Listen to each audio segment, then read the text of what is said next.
J'espère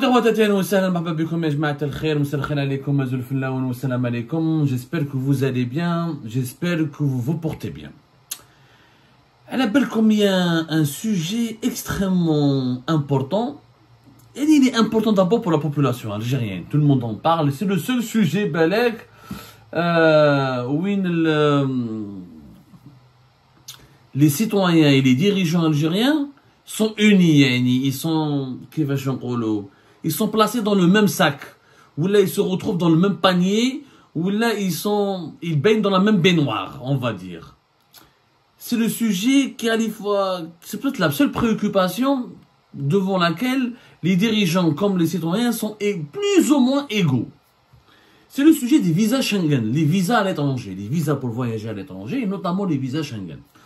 Le premier continent que les Algériennes et les Algériens visitent pour des raisons historiques, de proximité géographique, pour des raisons aussi économiques, parce qu'on cherche à vivre plus dignement, à mieux gagner sa vie, pour des raisons de formation, on veut faire des études, pour des raisons médicales, à se soigner, pour mieux se soigner dans des établissements de meilleure qualité. C'est le continent européen, notamment les pays de l'Union européenne, le fameux visa Schengen. Tout le monde veut un visa Schengen en Algérie, pas tout le monde en tout cas.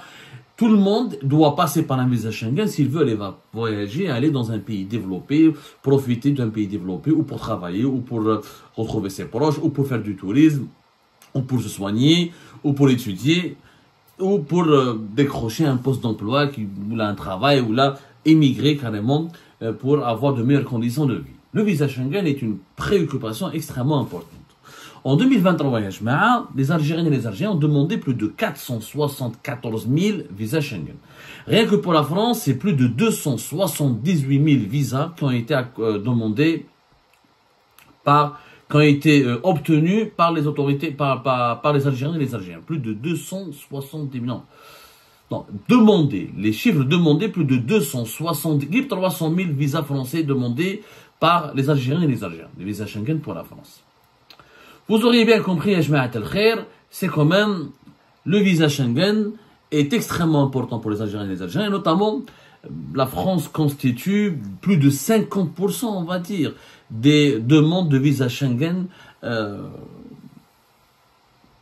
déposées par les voyageurs algériens. C'est-à-dire que, dans 50% des cas, quand on veut voyager vers l'Europe, on passe par la France. Donc, il y a une dépendance extrêmement importante des Algériens et des Algériens vis-à-vis de la France. Et c'est ceux qui veulent le plus voyager, paradoxalement, parce qu'on veut nous faire croire que l'immigration en Algérie ne concerne que le petit peuple, qu'il n'y a que les harragas qui veulent partir, que les chômeurs, les fils du peuple, les awali, les personnes qui souffrent de chômage, de pauvreté, etc., que les miséreux, c'est pas du tout le cas. L'immigration est un projet qui demande de l'argent.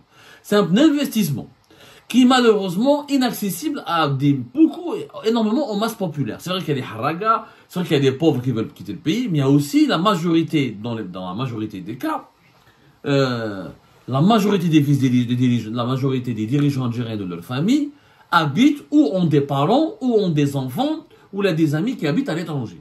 Les premiers pourvoyeurs de migrants en Algérie, ce ne sont pas uniquement, en tout cas, les pauvres, ou là les nécessités, les chômeurs, ou là les déshérités, c'est aussi les dirigeants algériens. Bien sûr, je n'ai pas de statistiques précises.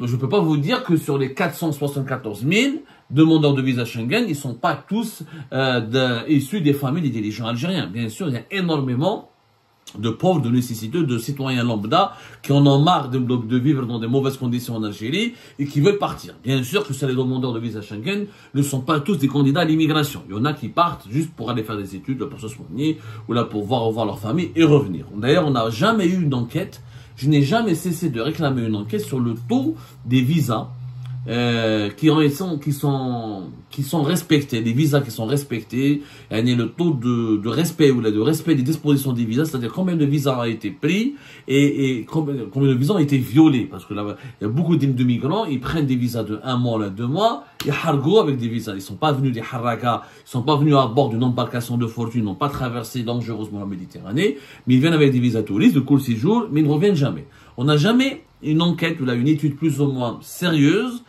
Je n'ai jamais en tout cas lu un dossier pareil, ou là une enquête pareille, ou là une étude pareille qui nous donne des chiffres sur le nombre des visas brûlés. Voilà, entre guillemets, des visas brûlés. C'est-à-dire ils ne reviennent pas dans leur pays d'origine une fois que le visa est dans la poche. Bon, quoi qu'il en soit, en l'absence de chiffres sur certaines données sociologiques et politiques, sur le profil des demandeurs de visa Schengen et sur celles et ceux qui s'installent définitivement dans les pays européens après avoir demandé ou avoir obtenu plutôt un visa Schengen, il y a un constat empirique, il y a une expérience qui trouve que tous les dirigeants algériens, ils ont leurs enfants à l'étranger. Le chef d'état-major de l'armée algérienne, Saïd Chengriha, par exemple, il a au moins 2 de ses enfants qui habitent à l'étranger, qui ont passé par le continent européen en plus.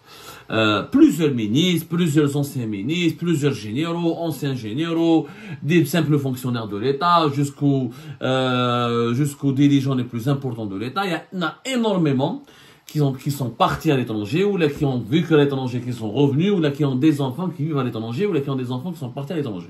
L'élite algérienne, l'élite politique algérienne a énormément de connexions avec l'étranger, et ces enfants, les dirigeants algériens ont énormément d'enfants, beaucoup d'enfants, qui vivent et qui sont établis à l'étranger, et qui profitent des moyens financiers ou là, des privilèges de leurs parents pour pouvoir aller travailler à l'étranger, vivre à l'étranger, ou là, étudier à l'étranger, ou là, s'installer à l'étranger.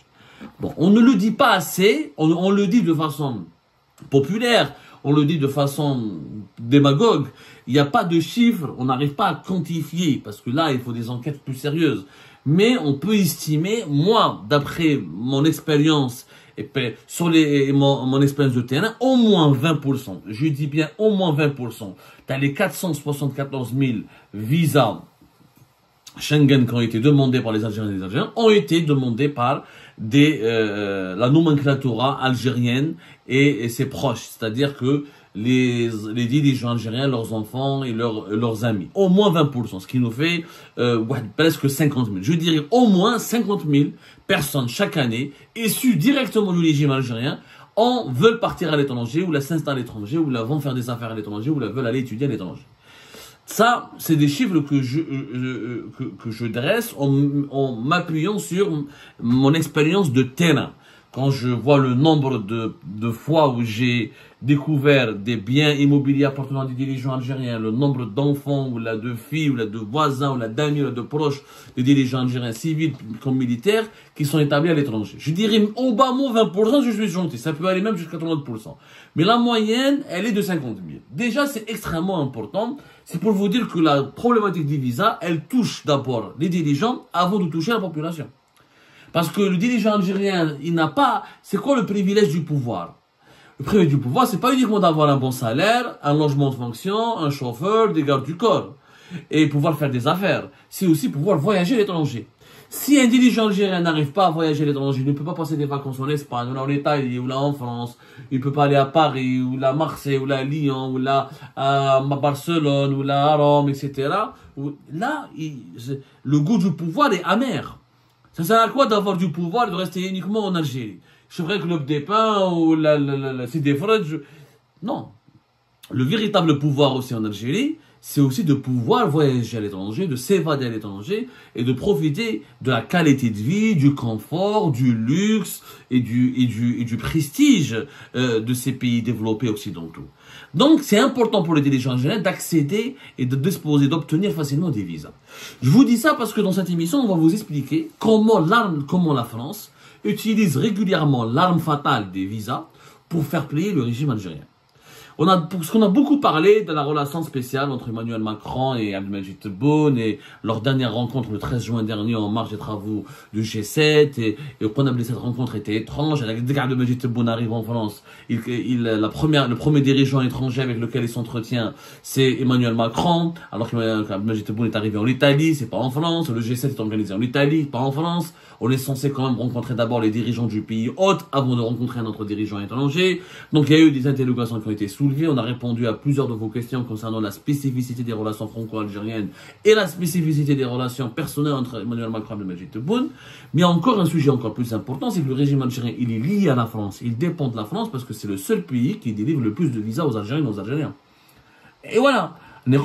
C'est entre 50% des visas demandés Schengen par les Algériens à l'Union européenne et 50% des visas obtenus sont d'abord délivrés par les autorités françaises. Après, comme un exemple, les Algériens et les Algériens ont obtenu en 2023 300 000 visas Schengen. Je dis bien 300 000 visas Schengen. Si on compte les visas Schengen obtenus par la France pour les Algériens, on va se retrouver dans les 200 et quelques. Grippe 290 000. C'est quand même important. C'est-à-dire, la majorité écrasante des pays qui sont... la majorité écrasante des visas Schengen pour l'Europe sont accordés par la France a délivré en 2023 209 000. Sur les 300 000 visas Schengen obtenus par les Algériens et les Algériens en 2023, 209 000, grippe 210 000, sont délivrés par l'ambassade de France, par les 3 consulats de France, Alger, Annaba et Oran. Ce qui quand même, on est plus que la moitié, on est à 60%, voire même plus de 60%. Et si le nombre des visas, les demandes, la France constitue 50% des demandes, au niveau de l'obtention et de la délivrance des visas Schengen, la France constitue en Algérie au-delà de 60%. Et ça, c'est une moyenne. Il y a des années, si on revient en 2022, avant 2019, là en 2018, nous avons des pourcentages, les statistiques de délivrance des visas Schengen, où la France s'accapare d'une part jusqu'à 70% des visas délivrés. Donc, c'est extrêmement, les dirigeants algériens, pour aller en Europe, passent par l'ambassade de France. Il y a des accords, il y a des traitements de faveur, il y a des facilitations qui sont accordées aux dirigeants algériens pour obtenir davantage de visas, notamment pour les visas de long séjour, les visas d'installation pour leurs enfants ou pour leur famille. Mais si la France coupe, quand la France utilise l'arme des visas, à la fois contre la population, contre les dirigeants, on a le régime algérien. Parce que si la France refuse les visas uniquement pour la population, les dirigeants algériens ne vont pas se sentir offusqués ou ils ne vont pas se sentir ébranlés. Quand la France baisse ou restreint l'accès aux visas aux populations, aux étudiants, aux chômeurs, aux nécessiteux, aux pauvres, aux simples mortels, le dirigeant algérien, le régime algérien n'est pas particulièrement angoissé ou inquiet. Mais quand la France appuie là où ça fait mal, quand les délivrances des visas pour les dirigeants algériens, leurs familles, leurs proches, elle est suspendue, là le régime algérien est complètement ébranlé. Et ça, cette vérité, elle est affirmée par un document français que je vais vous citer. Il y a un document français qui date du 9 novembre 2023. Le 9 novembre 2023, il y avait un débat dans le Sénat en France, au niveau du Sénat français. Le Sénat, les sénateurs français. Il y avait le ministre de l'Intérieur actuel, Gérald Darmanin, qui était présent dans ce débat-là, qui a porté sur la lutte contre l'immigration et les efforts fournis pour l'immigration, etc., et pour contrôler l'immigration. Eh ben, allez, Gérald Darmanin, quand il a été interrogé par les sénateurs sur l'efficacité de mesures qui a été appliquées en 2021, rappelez-vous, les autorités françaises ont décidé de sanctionner l'Algérie en réduisant le taux de délivrance de visa Schengen à 50%.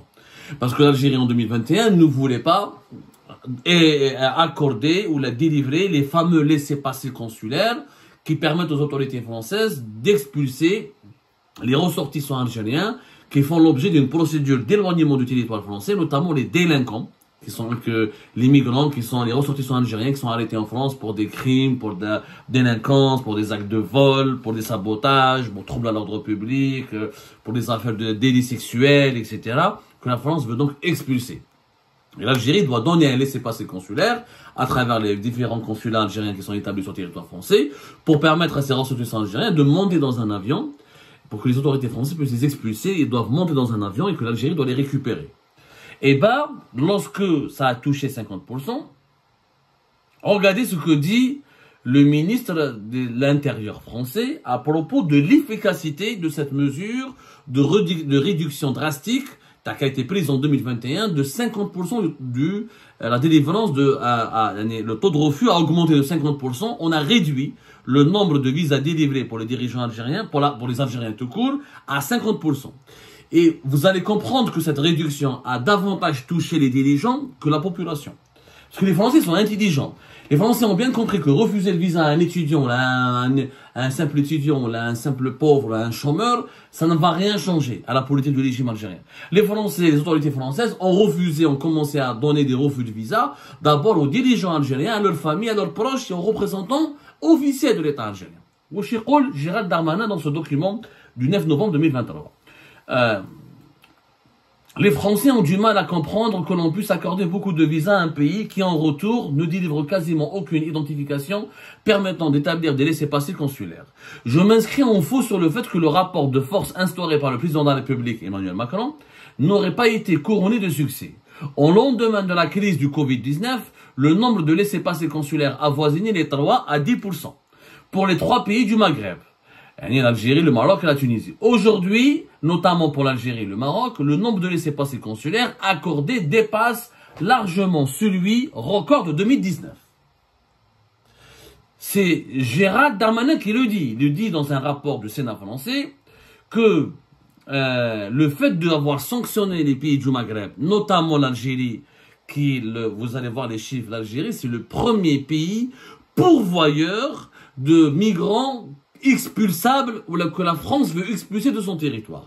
Et il y a la première destination des migrants faisant l'objet d'une procédure d'expulsion du territoire français, c'est l'Algérie. La première nationalité des migrants faisant l'objet d'une procédure d'expulsion décidée par les autorités françaises c'est les Algériens et les Algériens.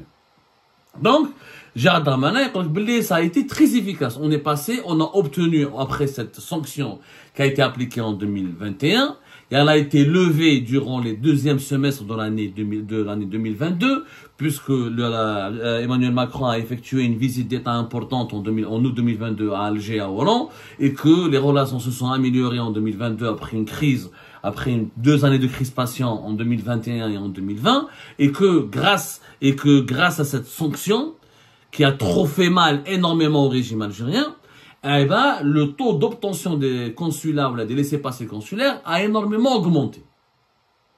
C'est le ministre de l'Intérieur français qui le dit. Et les chiffres le confirment. Les chiffres sont extrêmement importants. Alors, par exemple, en 2021, l'Algérie a délivré uniquement, de janvier à juillet 2021, l'Algérie avait délivré uniquement 31 laissez-passer consulaires pour 7731 demandes ou l'obligation de quitter le territoire français. C'est-à-dire qu'il y avait 7731 migrants algériens que la France a décidé d'expulser, mais l'Algérie n'a donné que 31 autorisations pour permettre leur expulsion. Ce qui représente un taux d'exécution de 0,2%. Ça a été un choc pour les Français. Les autorités algériennes avaient refusé de collaborer. Et à ce moment-là, les Français ont dit « Ah, je me donne les laissez-passer consulaires. Vous ne voulez pas exécuter les obligations de quitter le territoire français. Vous ne voulez pas nous donner les autorisations nécessaires pour expulser vos ressortissants. Il n'y a pas de problème. Attrape le visa. » Quand la France a utilisé l'arme du visa, où c'est ça? Eh ben, les chiffres ont incroyablement augmenté. En 2022, on est passé une augmentation des expulsions des citoyens algériens en France de plus de 36%.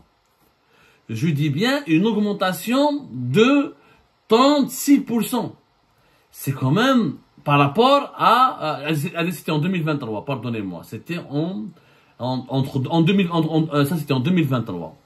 Entre 2022 et 2023, voilà, une augmentation de plus de 36% des expulsions des ressortissants algériens. En une année,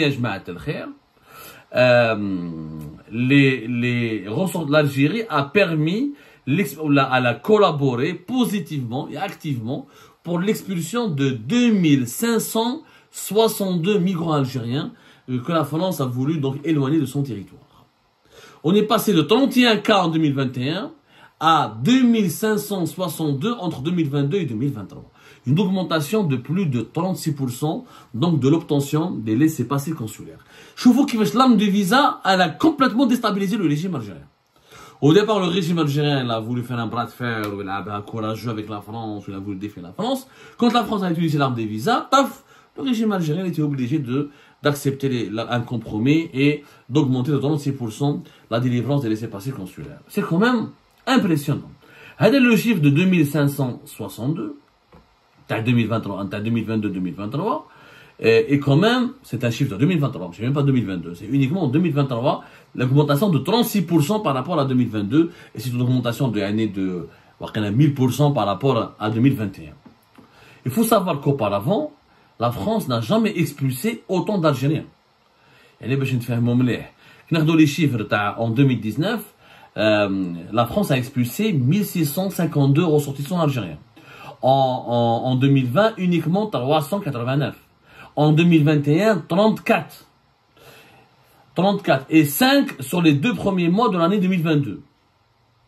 Parce que l'amélioration des relations franco-algériennes, elle est intervenue juste au 2e semestre de l'année 2022.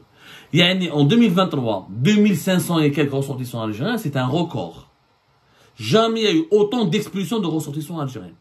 C'est-à-dire que même à l'époque du régime de Bouteflika, qui avait de très bonnes relations avec la France, on n'a jamais expulsé autant d'Algériens de France. C'est avec le régime Tebboune où la France a réussi à trouver un accord et des facilités pour expulser un nombre important de ressortissants algériens. 2562 contre, je rappelle, 1652 ressortissants algériens expulsés en 2019. Donc, c'est une augmentation de plus de 50% par rapport à 2019. Presque 50%. Entre 40 et 50%. Et c'est une augmentation de 36% par rapport à toute l'année 2022. C'est quand même important. C'est quand même considérable. Et cela veut dire, encore une fois, qu'avec l'arme des visas, la France a fait plier le régime algérien. Pourquoi? Parce que pour les dirigeants algériens, le visa pour la France et pour l'Europe, c'est extrêmement important. C'est extrêmement important. Il y a le visa pour l'Europe, mais il y a des privilèges. À quoi ça sert d'être ministre, ou d'être général, ou d'être wali, ou d'être secrétaire général d'un ministère, ou d'être un conseiller à la présidence, si tu n'arrives pas à voyager à l'étranger, tu n'arrives pas à avoir des visas facilement pour toi et pour tes proches, ou là pour sa famille, ou là pour ses amis, pour ses copains et ses copines, si on n'arrive pas à voyager à l'étranger pour visiter les plus beaux pays d'Europe. C'est l'un des privilèges fondamentaux pour les dirigeants algériens.